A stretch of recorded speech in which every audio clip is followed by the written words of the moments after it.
Na Band FM, quem ama não esquece.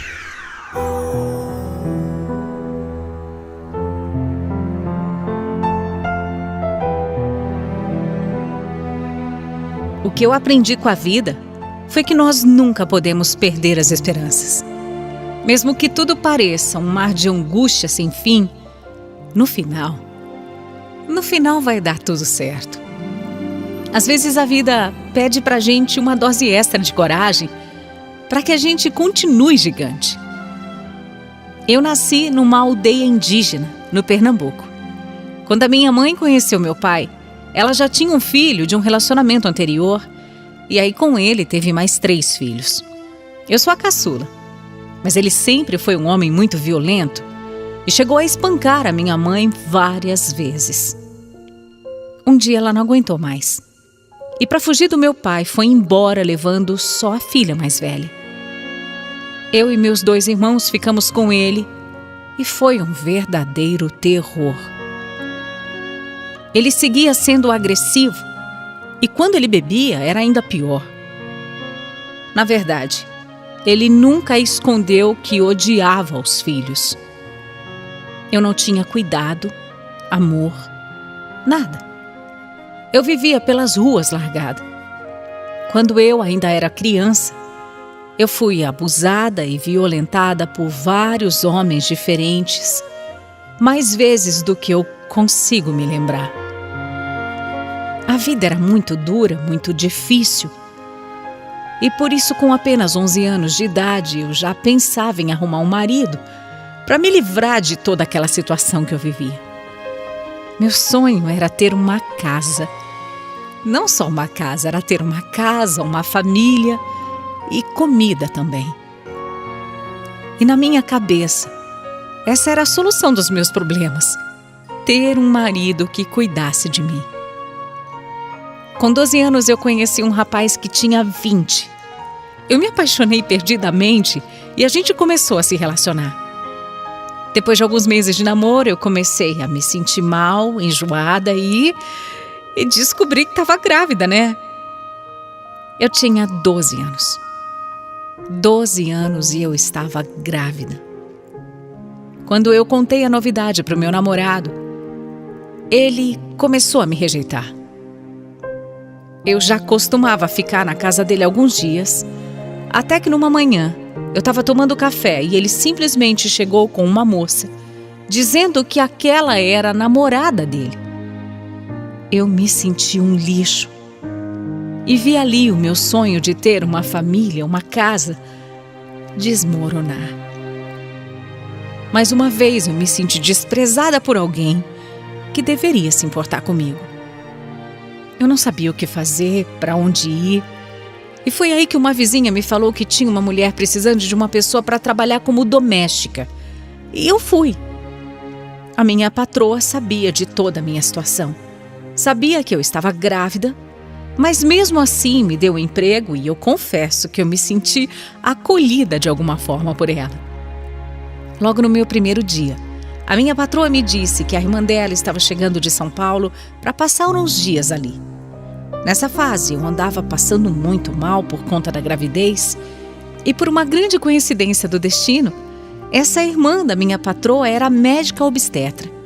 Então, assim que ela chegou, ela me examinou e disse que eu já estava de uns 4 meses. Ela ficou bem chocada com a minha situação, porque, afinal, eu era só uma menina. E eu contei que não tinha mais nada, não tinha ninguém, além daquele trabalho. E que o pai do meu filho não queria mais saber de mim e nem de assumir o bebê. Eu falei para ela que eu estava sozinha no mundo. Foi quando essa médica, irmã da minha patroa, me perguntou se eu queria ir embora com ela para São Paulo para recomeçar a minha vida. Ela me fez 1000 promessas, disse que iria me ajudar com o bebê e que eu teria uma condição de vida bem melhor. Sinceramente, eu não tinha nada, eu não tinha ninguém. Meu pai, que sabia da minha gravidez, também não quis nem saber de me ajudar. Então eu aceitei. Eu fui achando que em São Paulo eu teria uma vida melhor. Em março de 1987, eu cheguei em São Paulo assustada, mas muito confiante também de que tudo ia dar certo. Mas essa ilusão durou pouco e eu vi que eu estava bem enganada.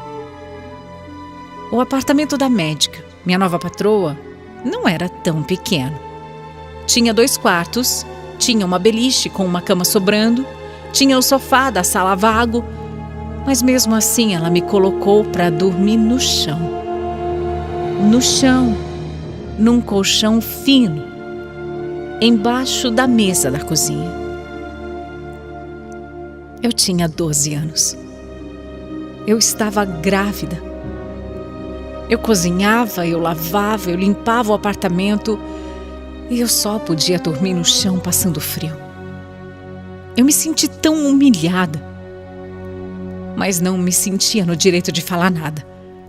Para onde mais eu poderia correr numa situação dessa? Recém-chegada numa cidade em que eu não conhecia, grávida e só com 12 anos. Eu não tinha ninguém. Quando a minha barriga começou a crescer, a minha patroa disse que eu deveria dar o meu filho para adoção quando ele nascesse. Na hora eu rejeitei totalmente essa ideia. Ter e criar o meu filho era a única esperança que eu tinha na vida. Era por ele que eu continuava acordando e vivendo todos os dias. Mas ela continuou insistindo. Disse que eu não tinha a menor condição de cuidar de um bebê sendo analfabeta, não tendo dinheiro e nem ninguém. E ainda que nem o pai do meu filho me quis. Ela disse que eu não tinha que querer nada. E que o melhor para o meu filho seria arrumar uma outra família, porque eu não tinha nada para oferecer para ele. E só tinha 12 anos. Imagina a minha cabeça ouvindo tudo isso. Apesar de tudo, no fundo, eu tinha esperanças de que nada de ruim fosse acontecer. Eu achei até que alguém ia aparecer, sabe, para me ajudar, para me resgatar. Eu achei que eu ia embora dali com o meu filho e que eu ia ser feliz. Só que não foi o que aconteceu. No dia em que eu tive o meu filho, foi muito traumático. Eu senti tanta dor. Vieram 4 médicos para me segurar. Não teve cuidado, não teve respeito, foi horrível, foi horrível. Mas meu filho nasceu e era um menino lindo e saudável. Nos dias em que eu fiquei no hospital, eu vivi momentos de pura felicidade ao lado do meu bebê. Mas essa alegria também não ia durar muito. Me perguntaram no 3º dia qual nome eu daria para o meu filho. E eu disse que eu gostava muito de Bruno. Mas a minha patroa foi logo dizendo que eu nem deveria dar esse nome, nem deveria ter esse trabalho todo, porque já tinham arrumado uma família para adotá-lo. E que essa família sim, escolheria o nome dele. Eu fiquei arrasada. Quando chegou o dia da alta, a minha patroa literalmente arrancou o meu filho dos meus braços e disse que ele ia embora naquele momento. Eu me joguei em cima da cama e eu comecei a chorar. Parecia que tinham arrancado um pedaço de mim. E arrancaram mesmo. Eu gritava de dor. Era como se eu sentisse a minha alma sendo dilacerada. Até hoje eu não consigo pôr, assim, em palavras, o que eu senti naquele momento. Porque foi algo inexplicável. Eu achei que eu não ia aguentar de tanta dor, sabia? Eu queria ser mãe. Eu não estava negando meu filho, eu queria ele na minha vida. Mesmo nova, ingênua, analfabeta e sem ninguém, eu queria ser a mãe do meu filho. Mas ninguém ligava para o que eu dizia. Ninguém ligava para o que eu fazia. Ninguém dava ouvidos para uma criança de 12 anos que não sabia ler, escrever e que estava ali sem ninguém, sozinha, sem nenhum responsável. A minha vontade não valia de nada. Eles levaram o meu filho e, de repente, foi como se o chão se abrisse. Alguns dias depois, eu implorei para, pelo menos, conhecer o casal que ficaria com o Bruno. Eu só queria conversar com eles, entende? Explicar por que eu tinha feito aquilo e pedir para, por favor, cuidarem bem do meu menino. A minha patroa atendeu esse pedido e ela organizou um encontro. Mas quando eu os vi, eu não consegui falar nada. Eu estava tão nervosa, eu só chorava. Eu ainda não tinha me conformado com nada daquilo, eu só queria falar para aquele casal que eu não tinha culpa, que eu não estava fazendo aquilo porque eu queria, que eu não aceitava nada daquilo. Mas eu só chorava. Eu não conseguia falar, eu só chorava. Para piorar, o casal nem brasileiro era. Eles eram franceses. Não entendiam absolutamente nada de português. Eu, acuada, ingênua, com medo, não soube nem expressar o que eu estava sentindo, o que estava acontecendo. Foi horrível.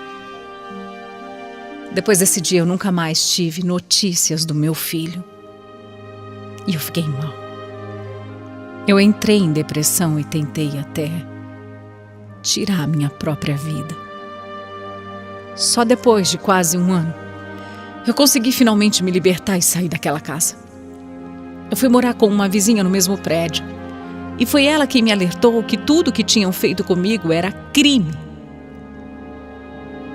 Ela abriu os meus olhos. E isso me deixou mais revoltada ainda. Depois eu consegui um outro emprego. Eu saí do prédio e nunca mais soube nada daquela médica. Os anos passaram, a vida seguiu, mas o vazio sempre existiu no meu peito. Todos os dias. Todos. Eu pensava no meu filho. Pensava onde ele estaria, com quem ele estaria, se ele estaria bem, se ele estava feliz. Quando eu contava a minha história, todo mundo dizia para eu tentar esquecer, para não pensar nisso, porque seria impossível encontrá-lo agora. Mas que mãe desiste de um filho, hein? No meu peito eu nunca ia me conformar, nunca. A minha vida não foi fácil. Com 20 anos eu casei com um outro rapaz e tive o meu segundo filho. Eu confesso que eu achei que ele ia conseguir preencher esse vazio. Mas é uma ilusão. Mamãe nunca se esquece de um filho. A gente pode ter 10 filhos, pode perder um. Aquele sempre vai fazer falta. Sempre. Com esse rapaz eu fiquei por 5 anos e me separei. Depois de um tempo eu casei de novo e tive o meu terceiro filho. Mas meu marido começou a maltratar o meu filho, que não era dele, e eu me separei outra vez. Parecia que eu realmente nunca ia conseguir realizar o meu sonho de ter uma família. Mas por outro lado, felizmente eu consegui, pelo menos, terminar os meus estudos. E eu aprendi a ler e a escrever direitinho. Com isso eu passei a me sentir mais segura, arrumei um emprego melhor e consegui pagar o aluguel de uma casa um pouco maior para poder viver com os meus 2 filhos. A vida foi de alguma forma melhorando. Mas os anos iam passando e as lembranças do meu primeiro filho, arrancado de mim, continuavam muito presentes. A minha dor, a minha angústia só aumentavam. Eu queria muito, mas eu não sabia nem por onde começar a procurar o Bruno. Meus filhos mais novos até tentavam me ajudar com a internet, mas eu não sabia nada. Nem se ele ainda chamava Bruno, né? Eu também não sabia o nome dos pais adotivos e nem onde eles viviam. Só sabia que não era no Brasil. Anos procurando. Eu nunca consegui nenhuma pista. Quando eu estava prestes a completar 42 anos, eu tive uma visão com o meu filho enquanto eu olhava para o céu à noite. Eu vi um homem bonito, de terno e gravata, parecido comigo, e uma voz me dizia que tudo ia dar certo. 2 dias depois, quando eu saí para comemorar o meu aniversário, o meu celular tocou. Do outro lado da linha, uma mulher se apresentou e disse que trabalhava na Defensoria Pública de Brasília. O meu coração gelou. Por que eles queriam falar comigo? O que estava acontecendo? A mulher, chamada Ana, disse que já queria ter falado comigo antes, mas que não podia fazer isso porque alguém muito especial queria me fazer uma surpresa no dia do meu aniversário. Aí ela me perguntou se eu tinha tido um filho há 30 anos. Se tinha dado a ele o nome de Bruno e se eu já tinha procurado por ele. Eu respondi que sim. Sim, e falei que eu nunca perdi as esperanças de reencontrá-lo, mas que eu não sabia como fazer isso.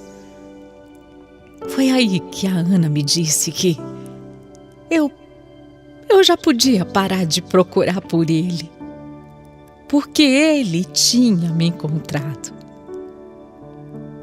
Claro que demorou alguns segundos para eu entender e realmente acreditar que aquilo estava acontecendo. Eu fiquei em choque, eu fiquei paralisada. Seria mesmo possível?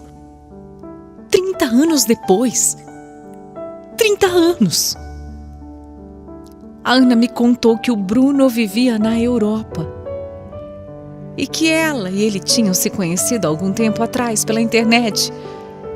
Quando ele soube que ela era brasileira, ele disse que tinha sido adotado ainda bebê,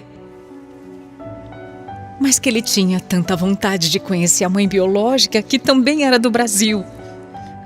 Foi aí que a Ana, que trabalhava na Defensoria Pública de Brasília, entrou na história e ajudou a fazer esse encontro acontecer. Ela ainda me falou algumas coisas sobre ele. Ela disse que quando ele foi adotado, foi viver na França e os pais mudaram o nome dele para Basile. E que ele já me procurava desde que tinha feito 18 anos. Eu fiquei sabendo que meu filho atualmente morava na Suíça, mas que já tinha até vindo no Brasil 2 vezes atrás de mim.